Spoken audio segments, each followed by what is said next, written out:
Untuk itu pada tanggal 10 Muharram kita umat Islam disunnahkan untuk melaksanakan puasa yang disebut puasa Asyura. Dalam Fathul Mu'in diantaranya disebutkan bahwa yaum Asyura, diantara yang sunnah lagi adalah puasa hari Asyura. Asyura itu wa Asyirul Muharram, yaitu tanggal 10 Muharram. Kenapa ini sangat disunahkan? Li'annahu yukaffirus sanatal madiyah kama fi Muslimin. Karena puasa tanggal 10 Muharram itu dapat melebur dosa selama 1 tahun. Sebagaimana dalam hadis Muslim.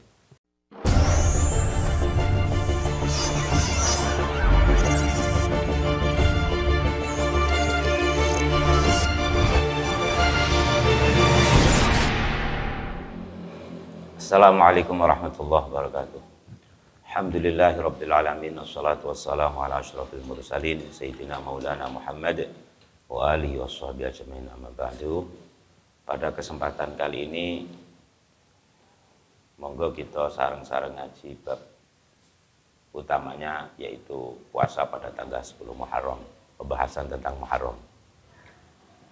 Kita menggunakan standar kitab I'anatul Talibin, yaitu karya Sayyid Abu Bakar Syato, adalah salah satu sanad guru ulama-ulama di Indonesia, khususnya dari kalangan Nahdlatul Ulama. Beliau juga guru Syekh Mahfud At-Tarmasi. Ya. Syekh Mahfud At-Tarmasi juga guru dari Kiai Baidawi Lasem. Juga termasuk sanad guru dari Hadratus Syekh Mbah Hasyim Asy'ari. Di mana kita semua tahu bahwa bulan Muharram adalah salah satu bulan yang mulia. Di antara 4 bulan yang mulia di sisi Allah, yang ada 12 itu, yang 4 adalah merupakan bulan yang mulia, di antaranya adalah bulan Muharram. Bulan Muharram pada tanggal 10-nya itu banyak sekali terjadi peristiwa-peristiwa yang sangat penting pada zaman-zaman Nabi terdahulu. Dan itu sudah banyak disampaikan di sana-sini. Untuk itu pada tanggal 10 Muharram kita umat Islam disunnahkan untuk melaksanakan puasa yang disebut puasa Asyura. Dalam Fathul Mu'in diantaranya disebutkan bahwa yaum Asyura, diantara yang sunnah lagi adalah puasa hari Asyura. Asyura itu wa Asyirul Muharram, yaitu tanggal 10 Muharram. Kenapa ini sangat disunahkan? Li'annahu yukaffirus sanatal madiyah kama fi Muslimin. Karena puasa tanggal 10 Muharram itu dapat melebur dosa selama 1 tahun. Sebagaimana dalam hadis Muslim. Di samping kita disunahkan puasa tanggal 10 Muharram, kita juga disunahkan puasa hari Tasu'a wa huwa tasi'uhu, yaitu tanggal 9 Muharram. Ini juga berdasarkan hadis Imam Muslim.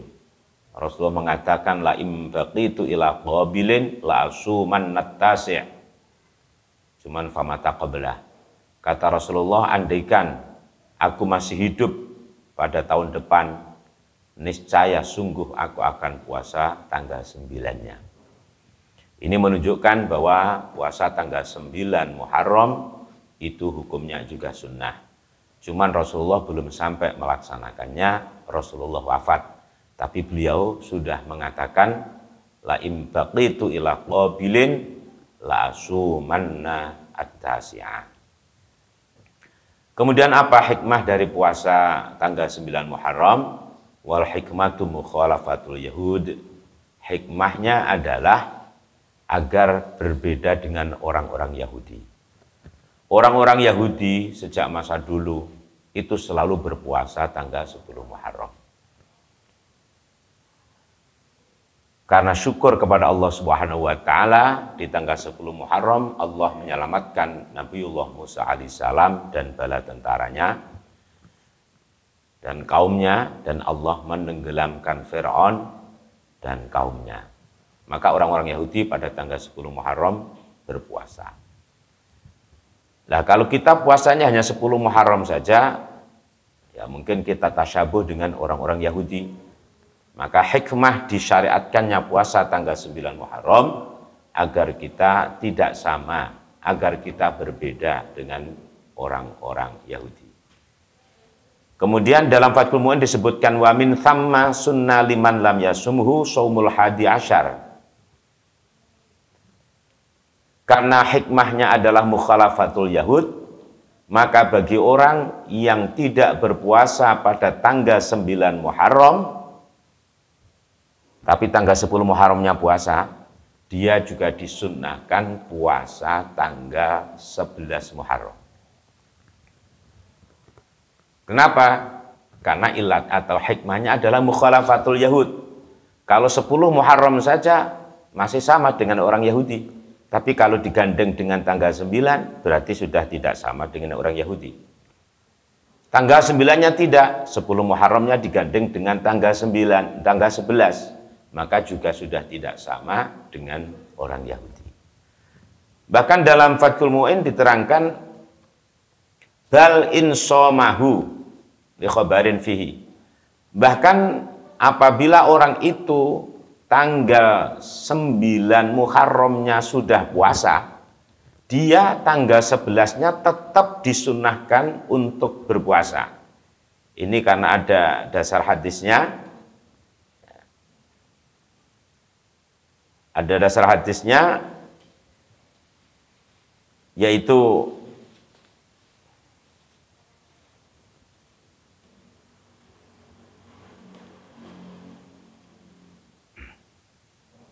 hadis yang diriwayatkan oleh Imam Ahmad, sumu yauma Asyura wa khaliful yahud wa sumu qablahu yauman wa ba'dahu yauman. Berpuasalah kalian semua pada tanggal 10 Muharram, wa khaliful yahud, sulayanono wong Yahudi, jangan kau menyamai orang Yahudi, dan puasalah sebelumnya sehari, berarti tanggal 9, dan berpuasalah setelah 10 Muharram sehari, berarti tanggal 11. Untuk itu yang jelas-jelas ada dasar hadisnya, puasa bulan Muharram itu adalah 3 hari, yaitu tanggal 9, tanggal 10, dan tanggal 11. Adapun amaliyah-amaliyah yang biasa dilaksanakan di tengah-tengah masyarakat, itu di sini disinggung dalam Fathul Mu'in, sedikit disinggung. Wa am ahadithul iktifal wal ghusli wat tatayyub fi yaumi Asyura fa min wad'il kadzabin. Hadis-hadis tentang pakai celak pada tanggal 10 Muharram, kemudian mandi pada tanggal 10 Muharram, pakai wewangian pada tanggal 10 Muharram, itu adalah min wad'il kadzabin, bikinan orang-orang yang bohong. Tidak ada dasar hadis sahihnya. Itu kalau memang berdasarkan hadis. Tapi amaliyah-amaliyah yang berlaku di kalangan kita tidak semuanya berdasarkan hadis. Kalau itu disebutkan berdasarkan hadis ini, maka itu disebutkan sebagai hadis-hadis orang-orang yang berbuat bohong. Al-Imam Al-Ajuri, ini ditulis oleh Said Bakri Syato dalam I'anatul Talibin, berkata, walaqad sa'altu ba'du a'immatil hadits wal fiqhi 'anil kukhli wa tabkhil hububi walau basil jadidi wa idhari sururi faqala lam yarid fi haditsun sahihun 'anin nabiy sallallahu alaihi wasallam wa ala ahadin minas sahabah wa la istahabbahu ahadun min a'immatil muslimin. Al-Ajuri berkata, aku telah bertanya kepada sebagian imam-imam hadis, para ahli hadis, dan imam-imam fikih, para ahli-ahli fikih, tentang menggunakan celak, masak biji-bijian, memakai pakaian yang baru, menampakkan kegembiraan pada tanggal 10 Muharram. Maka jawab imam-imam hadis dan ahli fikih itu, lam yarid fi haditsun sahihun an nabi. tidak ada dasar hadis yang sahih dari Nabi Sallallahu Alaihi Wasallam, wala an ahadin minas sahabah, juga tidak ada dasar dari salah satu sahabat Nabi, wala stahabbahu ahadun min a'immatil muslimin, juga tidak disunnahkan oleh seseorang dari a'immatil muslimin. Wa kadza maqila, demikian pula dikatakan annahu maniktakala yaumahu lam yarmud dzalikal am wa maniktasala yaumahu lam yamrad kadzalik. Demikian pula artinya tidak ada dasar hadis sahihnya, yaitu barang siapa yang memakai celak pada hari 10 Muharram, maka dia tidak akan terkena sakit mata untuk selama-lamanya. Barang siapa mandi pada tanggal 10 Muharram, maka dia tidak akan sakit selama-lamanya. Keterangan-keterangan seperti ini adalah tidak ada dasar hadisnya yang sahih. Lalu amalia-amalia 10 Muharram itu yang betul-betul ada aslus sunnah, ada dasar hadisnya, yaitu tentang berpuasa dan at-tausiah alal iyal. Tausiah alal iyal itu memberikan kelonggaran kepada keluarga. Kalau istilah orang sini mungkin ya, 10 Muharram mayor. Memberikan kelonggaran kepada keluarga. Itu yang ada dasar hadisnya. Kemudian puasa juga jelas ada dasar hadisnya. Yang lain-lain itu tidak ada aslun fis sunnah, tidak ada dasar hadis yang sahih. Namun tidak semua sesuatu yang tidak ada dasarnya hadis sahih itu tidak boleh diamalkan. Mungkin juga ada dasar hadis yang dhaif, atau mungkin tidak berdasarkan hadis tapi memang dari ijtihadnya para ulama. Memang kalau kita lihat di beberapa kitab termasuk di I'anatut Thalibin itu disebutkan ada 12 amaliyah atau amalan yang dilakukan pada tanggal 10 Muharram, yaitu pertama sholat suro, tapi gak ada dasar hadis, sholat suro. Yang kedua puasa, ini ada dasar hadisnya. 3 silaturahim pada 10 Muharram, ya enggak enak hadisnya. Tapi itu satu amal yang mulia. Sedekah. Kemudian ightisal mandi, iktihal pakai celak, ziaratu alimin, sowan orang alim, iyadatu maridin, meninjau orang sakit, maskur sil yatim, mengusap kepala anak yatim, wat tausiah alal iyal, memberikan kelonggaran kepada keluarga, wa taqlimul azfar, memotong kuku, wa qiraatu suratul ikhlas alfa marrah, membaca surat ikhlas 1000 kali. Ini yang ada aslus sunnahnya, ada dasar hadisnya yang sahih, hanya tentang puasa dan tentang tausiah alal iyal, memberikan kelonggaran kepada keluarga. Selanjutnya tentang tradisi. Kenapa sih masyarakat kita kadang-kadang kalau tanggal 10 Muharram itu punya makanan, hidangan makanan yang khusus yang disebut jenang suro. Iku jane ya akal-akalane wong Jawa. Jenang suro niku akal-akalane wong Jawa. Oh, ada jenang suro. Cuman niku untuk mengenang sejarah. Nabiullah Nuh alaihi salam itu turun dari kapal setelah banjir bandang itu pada tanggal 10 Muharram. Ketika turun dari kapal, Nabi Nuh dan orang-orang yang bersama Nabi Nuh satu kapal itu merasa sangat lapar. Ini juga dalam ta'liqat I'anatut Thalibin. Jadi wadzalika anna Nuh kana alaihi salam lamma nazala minas safinah huwa wa man ma'ahu syakau al-ju'. Padha wadul luwe. Wa qad faraghat azwaduhum. Padahal bekal mereka sudah habis. Akhirnya fa'amarahum ayyatau bi fadli azwadihim. Nabi Nuh memerintahkan kepada orang-orang kaumnya yang menjadi penumpang kapal, yang otomatis mereka adalah orang-orang yang beriman, untuk mengumpulkan sisa-sisa bekal mereka di kapal. Fajah hadza bikaffi khintatin wa hadza bikaffi adasin wa hadza bikaffi fulin wa hadza bikaffi khimsin ila ambalawat sab'a hububin.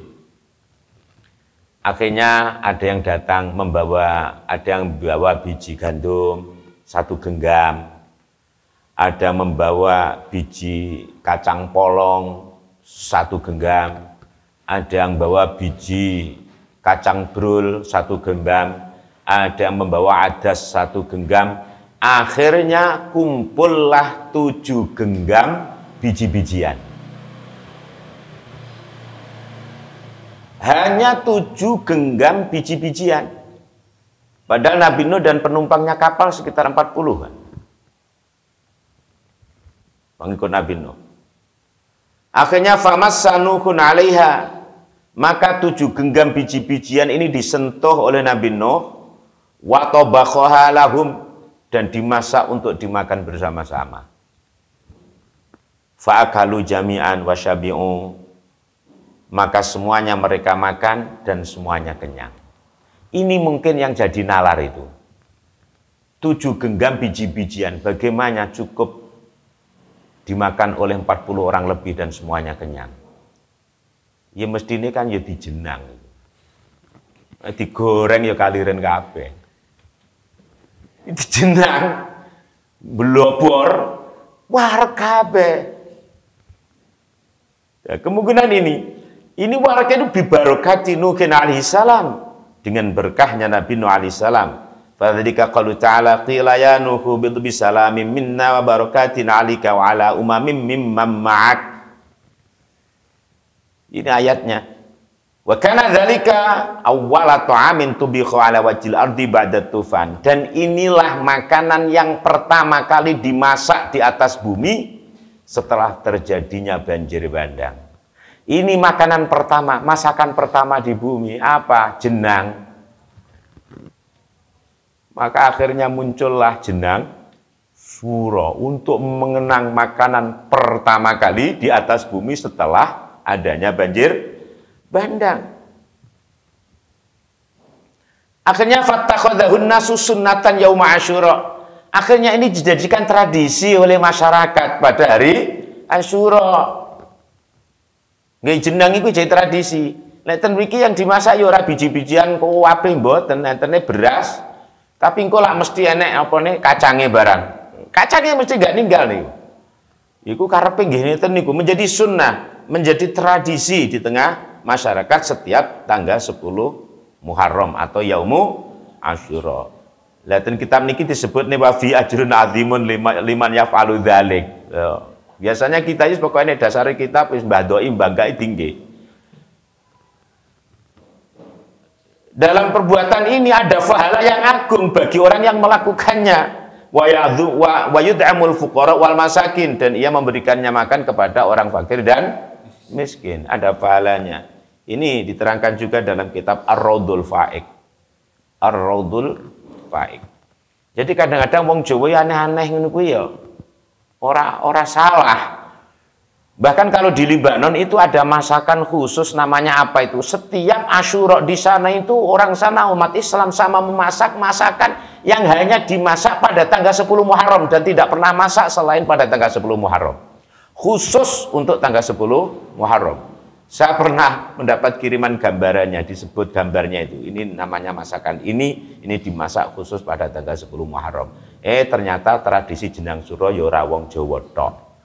Sampai orang Timur Tengah pun juga melakukan, cuman jenenge ora jenang suro, mbuh apa. Pokok yang masakan khas khusus tanggal 10 Muharram itu bukan hanya umat Islam di Indonesia yang mengadakan. Coba sana ke Timur Tengah, banyak umat Islam yang melakukan yang mengadakan memasak masakan khusus yang hanya dilakukan pada tanggal 10 Muharram. Selain itu tidak. Kalau di Jawa ini ya jenang-jenang itu yo akeh, tapi ora jenang suro. Jenang suro jan khas, liyane suruhan gak enek. Kok colek nunduk pondasi barang itu jenang abang, selamatan bayi jenang abang, nek bletreke putih dan lain sebagainya itu ya macam-macam dah. Tapi kalau jenang suro itu khas, tidak pernah dimasak selain pada tanggal 10 Muharram. Itu untuk mengenang peristiwa itu ya. Jadi masakan pertama kali di atas bumi setelah banjir bandang, itu masakan yang dimasak oleh Nabi Nuh, mengumpulkan 7 dari biji-bijian itu dan dimasak secara khusus sehingga agar cukup untuk orang satu kapal yang kemungkinannya itu dikasih air yang banyak sehingga menjadi banyak dan semuanya menjadi kenyang. Ini dengan barokahnya Nabiullah Nuh alaihissalam. Jadi kembali, tidak semuanya apa yang dilakukan itu berdasarkan hadis. Ya boleh-boleh saja, wong intinya itu amal soleh seperti masalah sodakoh, iyadatul marid ya. Memang secara khusus perintah iyadatul marid meninjau orang sakit pada tanggal 10 Muharram tidak ada perintahnya. Atau mungkin maskuroksil yatim tanggal 10 Muharram, perintahnya dalam hadis secara langsung tidak ada. Tapi semua itu adalah amal-amal soleh. Dan kita lakukan pada hari-hari yang mulia, apa salahnya? Yang penting kita tidak menyebutkan ini berdasarkan hadis inilah. Itu akhirnya buat kebohongan-kebohongan hadis. Dan tidak semuanya amal yang soleh itu berdasarkan dari hadis. Yang penting tidak bertentangan dengan syariat Islam. Walaupun itu disebut-sebut sebagai bid'ah. Kalau sama sekali tidak bertentangan dengan kaidah-kaidah Islam, itu masih disebut sebagai bid'ah hasanah. Tapi kalau iktikhal pakai celak, itu justru Imam Hanafi mengharamkan. Mengharamkan. Ya. Pada 10 Muharram. Jadi kalau kita tidak sampai mengharamkan, tapi itu tidak ada dasar hadisnya. Apalagi terus diyakini kalau pakai celak itu tidak akan sakit mata selama hidup. Itu dulu kan sejarahnya pada tanggal 10 Muharram itu justru orang-orang Syiah itu yang pakai celak dengan darahnya Said Husain. Dengan darah Said Husain apa Said Hasan itu. Ya itulah sekedar tentang amaliyah pada 10 Muharram. Monggo yang tidak bertentangan dengan syariat, ya, sama sekali tidak bertentangan dengan dasar-dasar syar'i kita lakukan monggo mawon. Tapi kalau kita memang bicara aslus sunnah, bicara bahwa ada dasar hadisnya, yang jelas ada dasar hadisnya hanya 3, yaitu puasa, hanya 2 ya, puasa, baik puasa Asyura, Tasu'a maupun tanggal 11-nya, kemudian tausiah alal iyal, memberikan kelonggaran kepada keluarga. Dalam hadisnya barang siapa yang memberikan kelonggaran kepada keluarga pada tanggal 10 Muharram, pada hari Asyura, maka ia akan dilonggarkan rezekinya oleh Allah selama 1 tahun. Maka biasanya di pondok-pondok itu arek-arek tanggal 10 Muharram itu podo mayor. Lek ten mriki mau pondok cilik sing mayor kiyaine. Arek-arek dijak mangan enak kabeh. Mesti kula niku ngemene tanggal 10 Muharram niku ngemene. Kula iku nate wong hadise Kanjeng Nabi ngono, lek tanggal 10 Muharram gawe kelonggaran yang keluargane. Iku setahun diparingi penak karo Gusti Allah rezekine jembar. Kula niku nate rada pesimis. Apa ya terus udhone Gusti Allah apa piye? 10 Muharram jan ra duwe apa-apa belas. Ya Allah, mangane sambel korek nyel arep tuku tahu tempe ra duwe dhuwit. Sakniku cilik atiku iki rasane apa setahun aku arep melarat tibake tenan setahun ya rumpek. Akhirnya sebelum tanggal 10 Muharram datang aku wis nyalengi dhuwit. Sadurunge dimpet kok pas 10 Muharram diberolne. Tuku sate, bojo diseneng-seneng, anak diseneng-seneng, tukokne jajan. Ngempet-ngempet pokok sadurunge 10 Muharram. Nek 10 Muharram aja ngempet, brol ngono. Insyaallah rezekine longgar. Jadi kena ditoto itu. Kena ditoto. Enggak nemen-nemen. Akhirnya mentradisi ten lingkungan masyarakat mriki niku angger 10 Muharram niku laris iwak pitik, iwak daging, minimal lele. Niku laris mergo biasanya lau sambel korek, jangan asem, jangan asin. Apa itu? Nah, jangan bening. Boleh tanggal 10 Muharram mesti podo mayor kabeh. Sudah mentradisi ya. Itu jelas ada dasar hadisnya sahih. Demikian, semoga ada guna dan manfaatnya. Kurang lebih maaf. Wassalamualaikum warahmatullahi wabarakatuh.